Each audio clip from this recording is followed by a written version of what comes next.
Kilinochchi A9 வீதி பரந்தன் பகுதியில் car மற்றும் தனியார் பேருந்து மோதி விபத்து. உயிராபத்துக்கள் எதுவும் இல்லை என தெரிவிப்பு.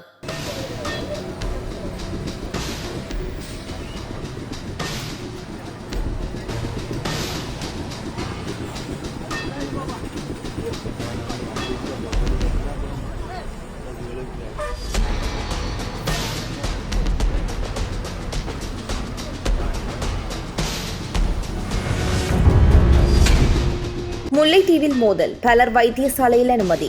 முல்லைத்தீவு நந்திக்கடல் களப்பு பகுதியில் இன்று காலை இடம்பெற்ற மோதல் சம்பவத்தில் 3 காயமடைந்து முல்லைத்தீவு மாவட்ட வைத்தியசாலையில் அனுமதிக்கப்பட்டுள்ளனர். 2 சமூகத்தினருக்கும் இடையே சட்டவிரோத தொழிலில் ஈடுபடுதல் தொடர்பாக ஏற்பட்ட வாக்குவாதம் பின்னர் கடுமையான முரண்பாடாக மாறி கைகலப்பில் முடிந்துள்ளதாக தெரிவிக்கப்படுகின்றது. குறித்த சம்பவத்தை அந்த பகுதியில் இருந்தவர்கள் போலீசாருக்கு அறிவித்ததை தொடர்ந்து சம்பவ இடத்திற்கு விரைந்த போலீசார் சந்தேகத்தின் அடிப்படையில் 3 கைது செய்துள்ளதுடன் ஏனையவர்கள் தப்பி சென்றுள்ளனர்.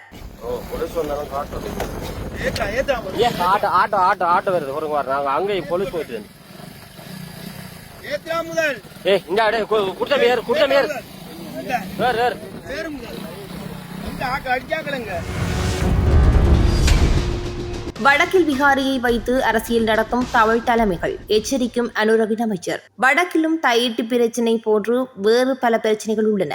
அந்த பிரச்சனைகளை வைத்துக் கொண்டே வடக்கில் உள்ள அரசியல் தலைவர்கள் தங்கள் அரசியலை தக்க வைத்துக் கொண்டுள்ளனர். இவ்வாறு அமைச்சர் விமல் ரத்நாயக்க தெரிவித்துள்ளார். தேசிய மக்கள் சக்தியின் மே தின கூட்டம் நேற்று யாழ்ப்பாணம் நெடுந்தூர பாஸ் நிலையத்தில் நடைபெற்றது. நிகழ்வில் கலந்து கொண்டு உரையாற்றும் போதே அமைச்சர் இவ்வாறு தெரிவித்துள்ளார். ஆகவே இந்த வடமாகாணத்தில் அல்லது யாழ்ப்பாணத்தில் அல்லது வேறொரு ஒவ்வொரு இடங்களில் இந்த தையிட்டி பிரச்சனை போன்ற இதுகள் வேறு வேறு பிரச்சனைகள் இருக்கலாம். அவற்றை வைத்து இன்று இந்த வடமாகாணத்தில் தலைவர்கள் என்று கூறுபவர்கள், இனவாதத்தை பேசுபவர்கள் தமது அரசியல் இருப்பை அந்த பிரச்சனைகளை வைத்துத்தான் இன்று நகர்த்தி கொண்டிருக்கின்றார்கள். ආදරණීය අමතාත්තේ தையாட்டி වේවා කුරුන්දි වේවා වෙන ඕනම ප්‍රශ්නයක් අපි විසඳද්දී මොකක්ද අංකයකට මතක තියාගන්න. அன்பார்ந்த தாய்மார்களே, தந்தையர்களே, சகோதர சகோதரிகளே, தையிட்டியாக இருக்கலாம், குருந்தூர் மலை பிரச்சனையாக இருக்கலாம். அந்த பிரச்சனைகளை தீர்க்கும் போது என்ன நாங்கள் முதலாவதாக நாங்கள் இருக்க வேண்டிய முடிவு என்ன? ඒක පළවෙනිම දේ තමයි මේ ප්‍රශ්න විසඳනවා කියන්නේ මේ ප්‍රශ්න විසඳීම හරහා ජාතික සමගිය ආගමික සංහිඳියාව වැඩි වෙන දිශාවට තමයි මේ ප්‍රශ්න විසඳන්න ඕන. නැතුව දේශපාලන වශයෙන් පරදිලා කරගියා ගන්න දෙයක් නැතුව දකුණේ උතුරේ දේශපාලන අනාථයන්ට ඔක්සිජන් දෙන්න අපි මේ ප්‍රශ්න අවශ්‍යන්නේ යන්නේ. ஆகவே பிரச்சனைகளை தீர்க்கும் போது தையிட்டியாக இருக்கலாம், வேறு வேறு பிரச்சனைகளாக இருக்கலாம். அந்த பிரச்சனைகளை தீர்க்கும் போது நாங்கள் அவதானிக்க வேண்டிய விடயம்தான் தொடர்ச்சியாக இந்த தேசிய ஒற்றுமை, இனங்களுக்குடைய நல்லிணக்கத்தை எவ்வாறு அதிகரிப்பது, அவற்றை பேணி பாதுகாப்பது எவ்வாறு என்றுதான் நாங்கள் நினைவு கருத்தில் எடுத்த வேண்டும்.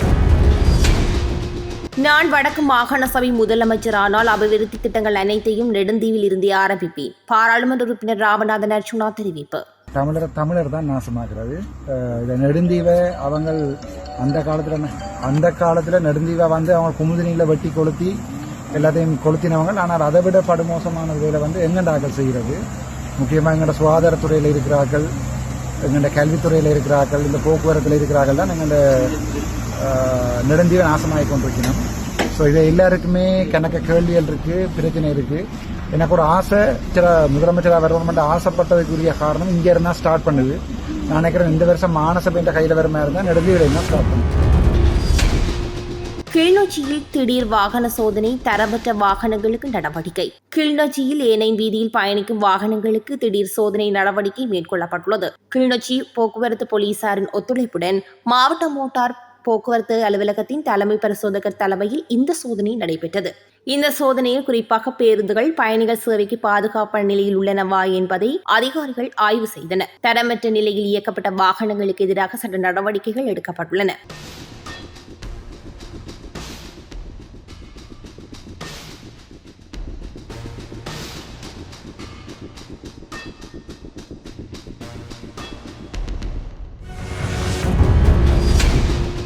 எம்மை நாமே ஆள வேண்டும், கிளிநொச்சியில் ஸ்ரீதரன் தெரிவிப்பு.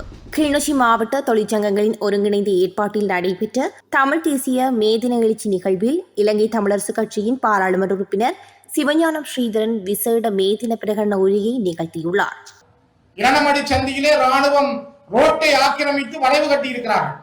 சாதாரணமாக ஒரு பிரதேச சபையிலோ அல்லது ஒரு மதிலை கட்டுவதற்கோ நகர சபையிலோ அனுமதி எடுக்க முடியாத இந்த நாட்களில் கனகாம்பியம்மன் ஆலய பக்கம் திரும்புகின்ற பகுதியில் ராணுவம் ஆக்கிரமித்து கட்டியிருக்கிறது. கிளிநொச்சியிலே இன்று கிட்டத்தட்ட 32 வீதமான நிலம் ராணுவ வசம் இருக்கிறது. ஒரு துண்டு நிலத்தை விடுவதற்கு அவர்கள் தயாராக இல்லை. யாழ்ப்பாணத்தினுடைய வலிகாமம் வடக்கிலே 2400 ஏக்கர் காணிகள் இன்னும் தமிழ் மக்களிடம் விடுவிக்கப்படவில்லை. தையிட்டி விகாரை வலுக்கட்டாயமாக தமிழர்களுடைய நிலத்திலே ஆக்கிரமித்து கட்டப்பட்ட விகாரை. அந்த விகாரைக்கு இப்பொழுது திச விகாரை என்று பெயரை வைத்து அந்த விகாரைக்கு காணி அளப்பது தொடர்பிலே காணி உரிமையாளர்கள் வாருங்கள் என்று அரசாங்க அதிபர் மூலமாக கோரிக்கை வைக்கிற அளவுக்கு, அதனை ஒரு அங்கீகரிக்கப்பட்ட விகாரையாக மாற்றுகின்ற அளவுக்கு இன்றைய அரசு மாறி இருக்கிறது. நான் நினைக்கிறேன் நேற்று முன்தினம் எல்லாம் நீங்கள் அந்த காணி உரிமையாளர்களுடைய செய்திகளை பார்த்திருப்பீர்கள். குச்சவெளி திருவண்ணாமலையிலே குச்சவெளி பிரதேச பிரிவு முழுக்க தமிழர்கள் வாழுகின்ற இடம், முஸ்லிம் சகோதரர்கள் வாழுகின்ற இடம். அந்த இடத்திலே 30 விகாரைகள் கட்டுகிறார்கள். மட்டக்களப்பில் காட்டு யானைகள் அட்டகாசம், 4 பிள்ளைகளின் தாய் உயிரிழப்பு. மட்டக்களப்பு மாவட்டம் போரதீவு பற்று பிரதேச செயலாளர் பிரிவுக்குட்பட்ட சுரவணையடியூற்று கிராமத்தில் இன்று அதிகாலை காட்டு யானை தாக்கியதில் தாயொருவர் உயிரிழந்துள்ளார். தீக்கோட்டை சுரவணையடியூற்று கிராமத்தை சேர்ந்த 54 வயதுடைய தயானந்தராஜா வசந்தி என்பவரே இவ்வாறு உயிரிழந்தவராவார். 4 பிள்ளைகளின் தாயான இவர் இன்று அதிகாலை தனது வீட்டு வளவிற்குள் நின்ற போது அங்கு நுழைந்த காட்டு யானை திடீரென தாக்கியுள்ளது. தாக்குதலில் படுகாயமடைந்த அவர் சம்பவ இடத்திலேயே உயிரிழந்துள்ளார்.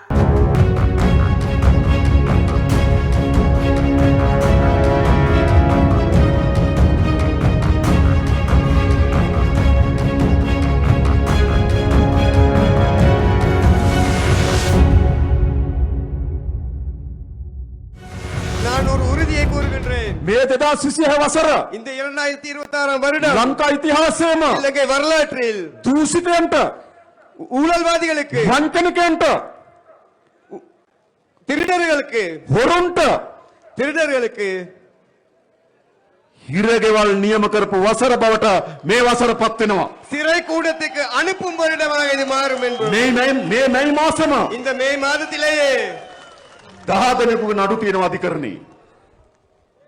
10 දෙනෙක්ගේ නඩු අධිකරණයට 1000 பேருக்கான விசாரணை நடக்கவிருக்கின்றது. මේ ඊයේ நேற்று එක නඩු තීන්දුවක් ලබා දෙන තීන්දුව කරා.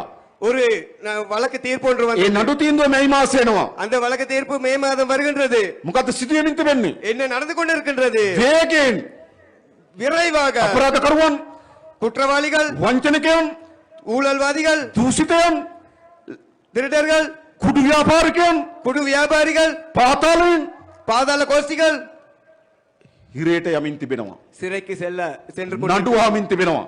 வழக்கு நடந்து கொண்டிருக்கின்றது. කට්ටිය කලබල වෙනවා. அவர்கள் பயப்படுகின்றார்கள். කලබල වෙන්නේ නැත්තම් තමයි පුදුමේ. பயப்படாததான் ஆச்சரியம். දොරකට දැවිලා තියෙන නීතිය வீட்டுக்கே வந்திருக்கிற இந்த சட்டம் வீட்டு வாசலுக்கு තමුනාසල සූදානම් වෙන්න. நீங்களும் தயாராகுங்கள். මේ සෑම අපරාධකරුවෙක්ම இந்த அனைத்து குற்றவாளிகளையும் නීති හමුවට ගෙන යාම සඳහා சட்டத்தின் முன் கொண்டு வருவதற்காக තමුනාසල අපට ජනවරමක් ලබා දුන්නා. நீங்கள் அதுக்கான மக்கள் ஆணையை வழங்கி අපේ ජනවරමට අනුව කටයුතු කරනවා. அதற்கேற்ப நாங்கள் செயற்படுகின்றோம்.